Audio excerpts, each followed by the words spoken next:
We will now listen to Fredrik Tiblin, but before we let you on stage, Marcus, what are your thoughts regarding this?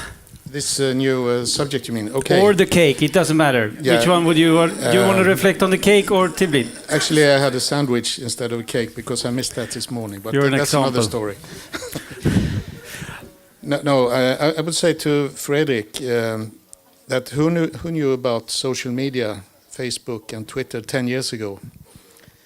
And who could foresee the amount of applications that are now in use that wasn't even heard of 10 years ago?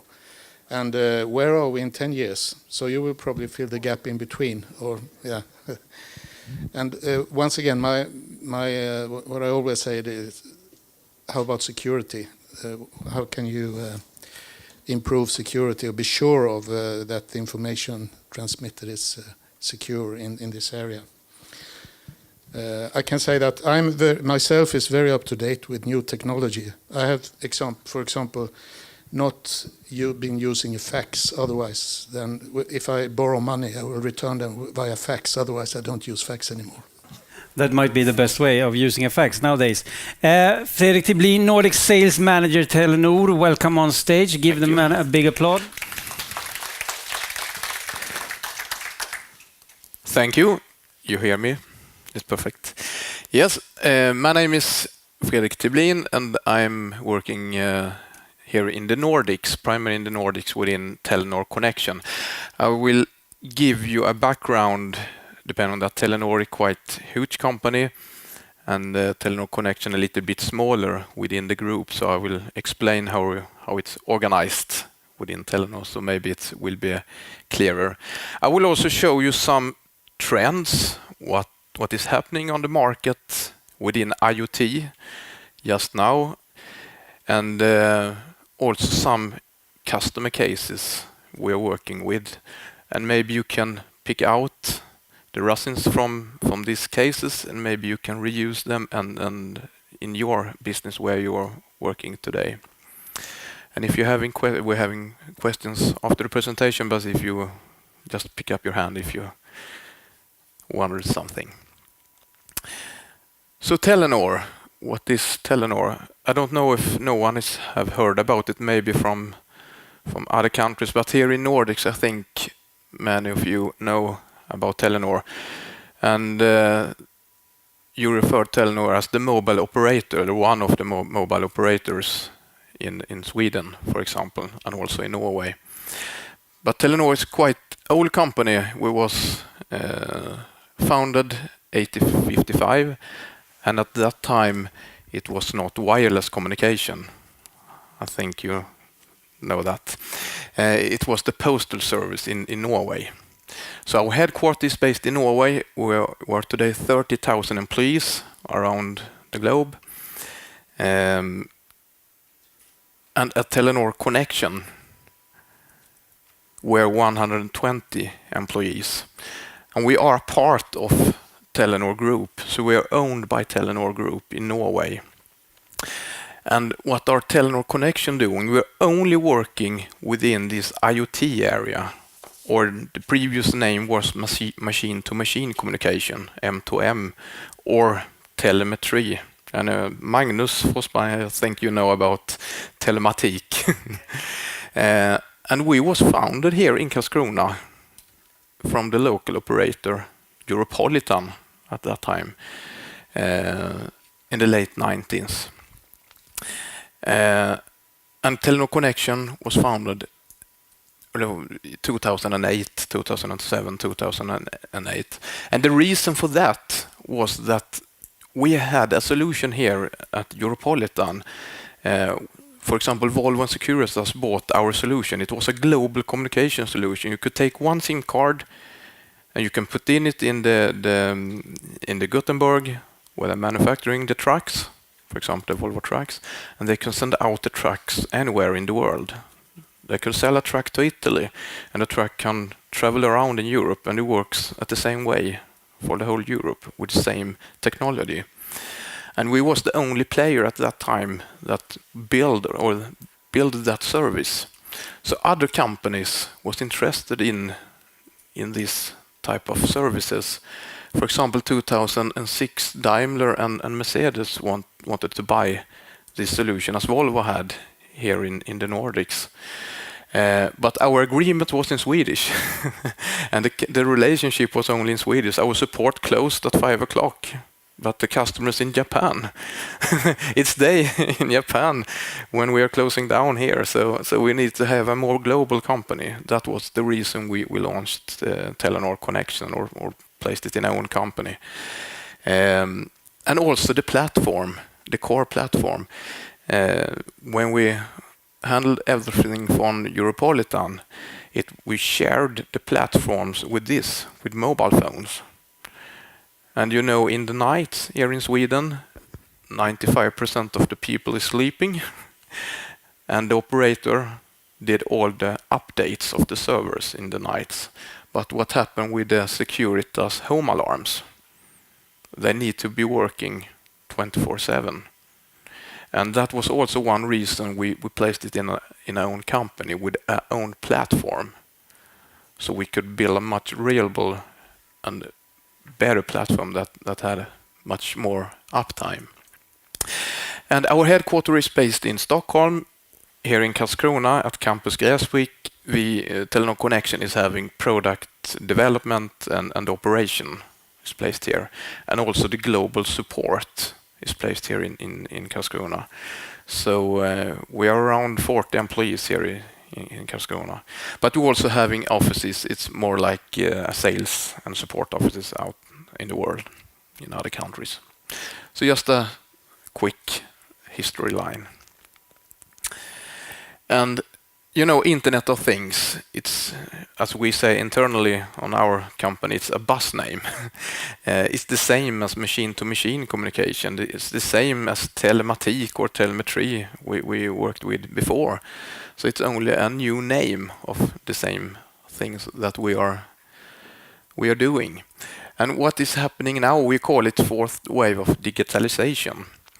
And you know, the computer, we call it, that was the first wave of digitalization, and it was approximately around 50 years. The computer comes into the companies where you have your own booking system and so on. And afterwards, internet came, and the third wave was mobile internet.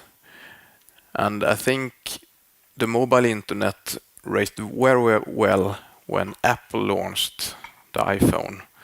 So it was very easy to use. We saw it in the presentation in the morning. And now I think the megabytes transferred in the mobile network, it's much more than the fixed network, especially here in the Nordics. So there are more megabytes transferred in the mobile network than in the fixed networks now.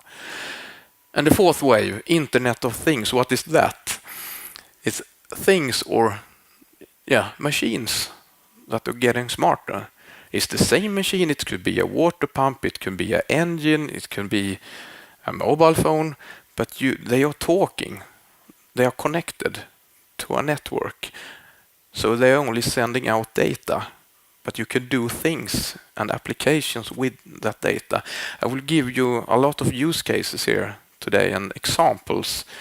So later on.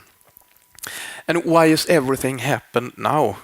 I remember when I started at Europolitan for 16 years ago, everyone talked about connected devices, M2M. Now it's happening, but nothing happened, really. And I think it was the first year I started working there. I was at a presentation of a company that deliver core products to Europolitan, and they told us, now we will connect the refrigerators at home or dishwashers and so on. But if you should do that for 16 years ago, you need a box like this. And the cost was 4,000 euros one time.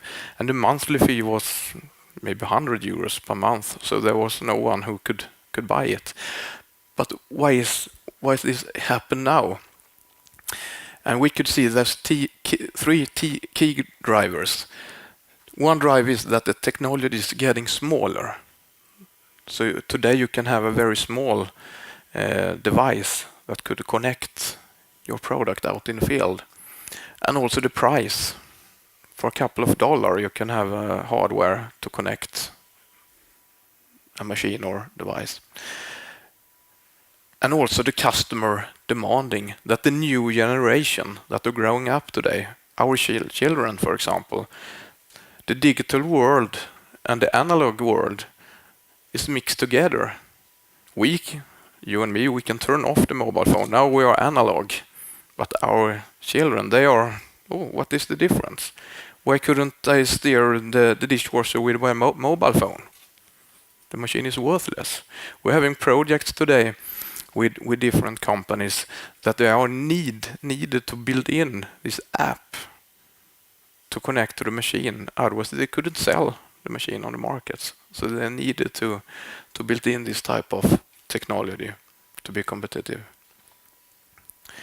And this is also a problem. This picture shows the older generation. Here is, let's say, Agda. And when she go to the supermarket and will buy bananas, she gets suggestion. Others who bought bananas today also bought carrots, bread, milk. And maybe she will be, oh shit, she's afraid of that. Oh, do they know what I will have? So it could be a problem also. We talked a little bit before here at the coffee break about that some people are conservative against new technology. So it could take a little bit time before they adopt the new technology. And the new generation, if the supermarket don't give them that type of information, they choose another supermarket that does it. So they don't need to write down before they go shopping what they will buy. And I think everyone is recognized this if you have done an online shop or book a trip on a web page or something like that. Here is also an interesting investigation. It's Stanford that made an investigation about the world's most profitable companies. So here it's a top 10, top 20, and top 50 list. And they compare the black digits. They are from 2013, and they compare 1 year from another year. So they look into how many companies are replaced from 2013 to 2014 of the most profitable companies. And what does that say? If they do same research 10 years earlier, it was almost the same companies at the black digit. It was banking, oil companies, Coca-Cola, it was same. And they deep down and see what is the reason for that. And the main reason is that the companies, instead of selling a product, they're also selling a service. They add on a service on the product. And I also heard from them that they also had a slogan. The big fish is not eating the little fish. It's the fastest fish that are eating the slow ones. So I think that's the new market that are growing just now. So the old competitors is not the same as today's competitors. And here is an example. I don't know if anyone has seen it. It's a traditional basketball. So when you buy this one, you go to Intersport or a sport shop, and then you buy it one time. So the only relationship the manufacturer of the basketball is having with the customer, the end customer, is only the 5 minutes in the shop. And maybe you go back 3 years later and buy a new ball. But the relationship is only when you purchase the ball. This company, 9450, it's American or US company. It's almost the same ball. You buy it in the sports shop. But in the ball, they have mounted 7 sensors. And the ball is connected to It could be connected to your mobile phone through Bluetooth. And what does that mean? That means that you have a smart ball, smart basketball. And the company 9450 could sell a service on the existing product or the same product that they had here. And they also will have a direct relationship with you as a customer of the ball. So they're having a direct line out in the mobile phones. And they could earn money during the lifetime of the ball. So you can download exercise programs and so on in your app. And you can also see how you threw the ball. And same product is also for golf, if you go in golfing, and tennis. So it's quite interesting. And I think we all have already mentioned this, and this is what this company is trying to do. They are building the digital layer between the customer and also between the customer and the providers, the vendor. If we take, for example, Spotify, they are not doing any music. So they are only the digital layer between the provider and the end customer, and they earn money to be this part. So if the music industry has been or would be smarter before, they should launch this by themselves. But they didn't. Spotify took that chance. It's exactly the same as Uber and Airbnb. It's hard to be number two to get into. Apple has tried, but I don't think they have had the success yet.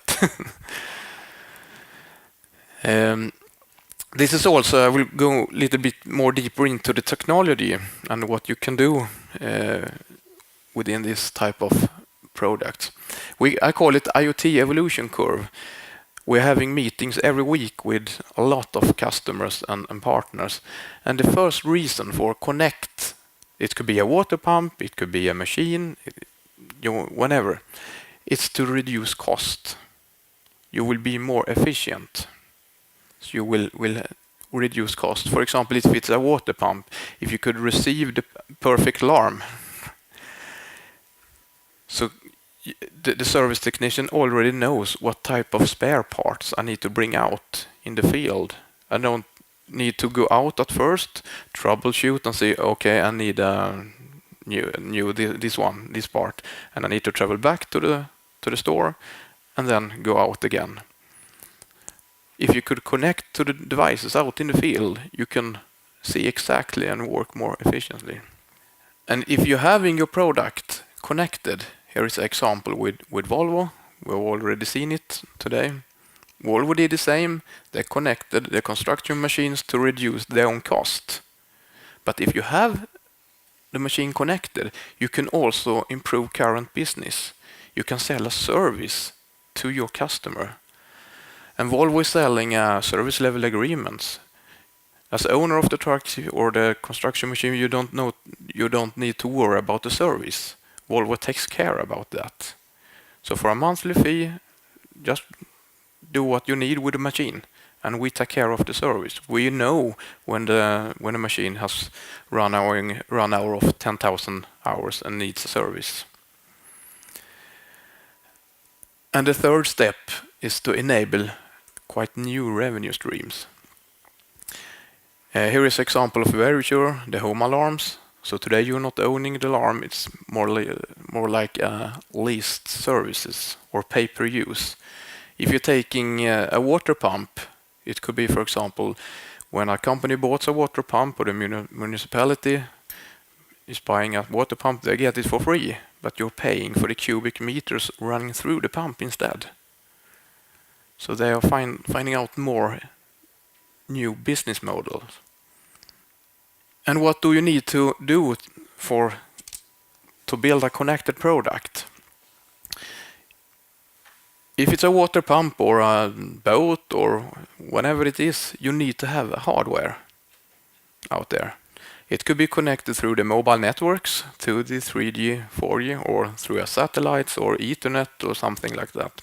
But you need a hardware, and you need to store and process the data somewhere, and you also need to present it to the viewer or the customer.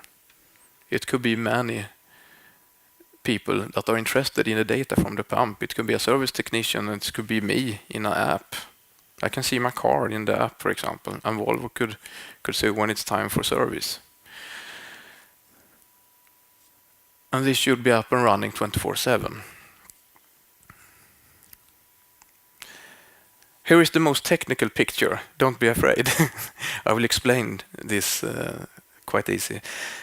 Depending on that, if you connect your product, your machines out in the field, the security is very important. I'm having meetings with customers every week that they are saying we are encrypting our data, so we have no problem. We can use open internet connection to our dishwasher or to our machine. So we have encrypted our data, so no problem. But what they don't thinking about is if you're having a device out on internet, okay, your data is encrypted, but everyone could reach the device and log in. Hackers could log in and take over the machine. Depending, you don't have any firewalls out here, but the data is encrypted. So we are working with a lot of solutions where we protect the data. And this is an example of when we're building systems over the mobile networks. It could be 2G, 3G, and the 4G networks. So on the left side, you're having your machines. It could be a sheep. We're having sheep connected in Norway, 60,000 sheep. So they're positioning them. You get a own access on the SIM cards out here. We call it a own access point name. So it's only your cards or the sheep's card that could connect. So it's like a walkie-talkie with encrypted data. And when the traffic is reaching our platform, we can transfer the data through a VPN or a fixed line, not open on internet. So it's totally besides internet. And we can terminate the traffic in the customer's servers, or it could be a cloud service. It doesn't matter. So it looks like you take a wire from your servers out to your devices, and it doesn't matter where you place them. And this is totally secured the whole way. So there's anyone who could log in from internet to these devices out in the field. So it's like a LAN, local area network, and you're using maybe 400 different networks in the world, mobile networks. I have some examples we have delivered, and maybe you can take some ideas from this. Here is a case with Lantmännen in Sweden. They came to us 50 years ago, and it's for the wooden silos. It's wooden pellets.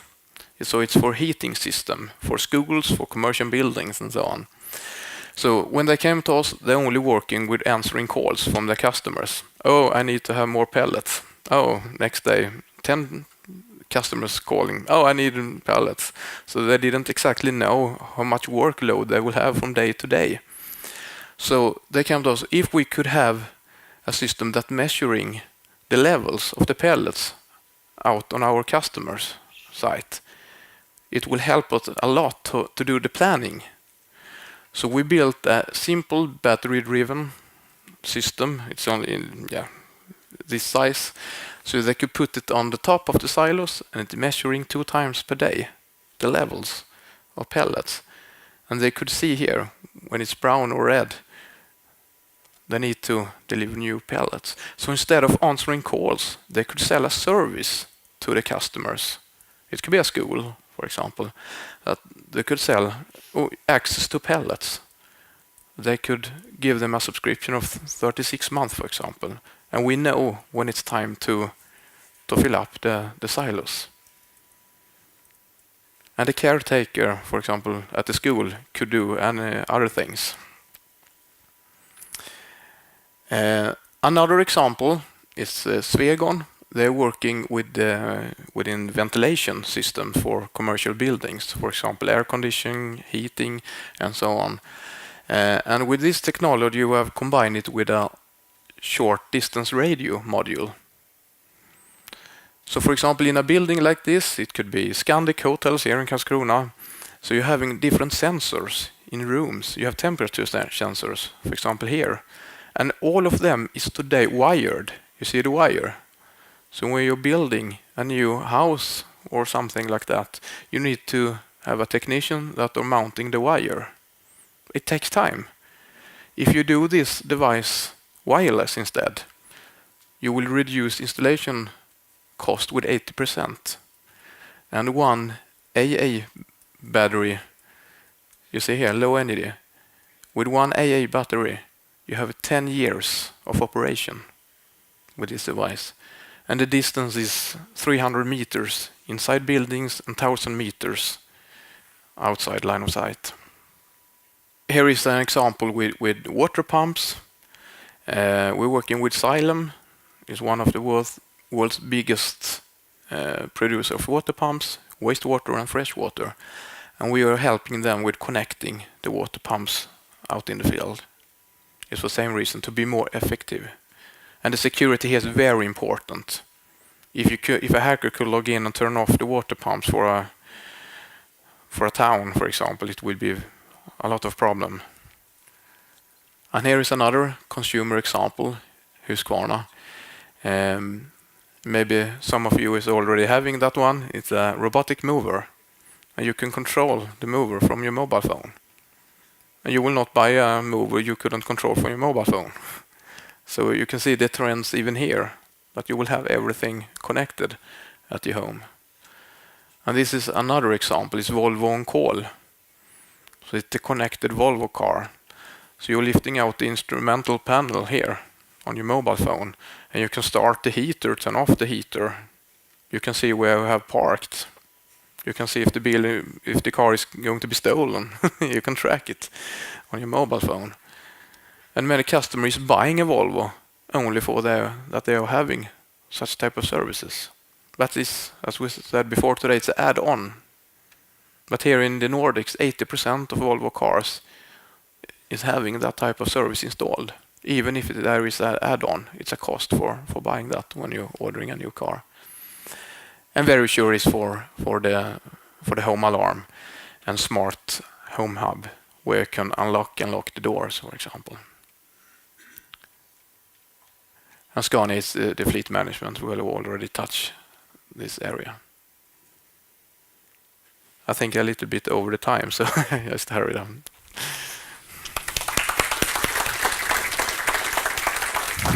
Thank you. Fredrik, is there any reflections from the audience regarding this kind of never-ending topic, you could say? Marcus, do you have any reflections when it comes to this? Just a reflection for the work tomorrow, that you can, if you think through this presentation, you can see many different areas where you can see the need for, or the benefit of developing applications or functions in this concept. So that would be a good thing to bring with you to the discussions tomorrow. Okay, very good. A small sign of appreciation from our side. Thank you a lot for today, and thank you.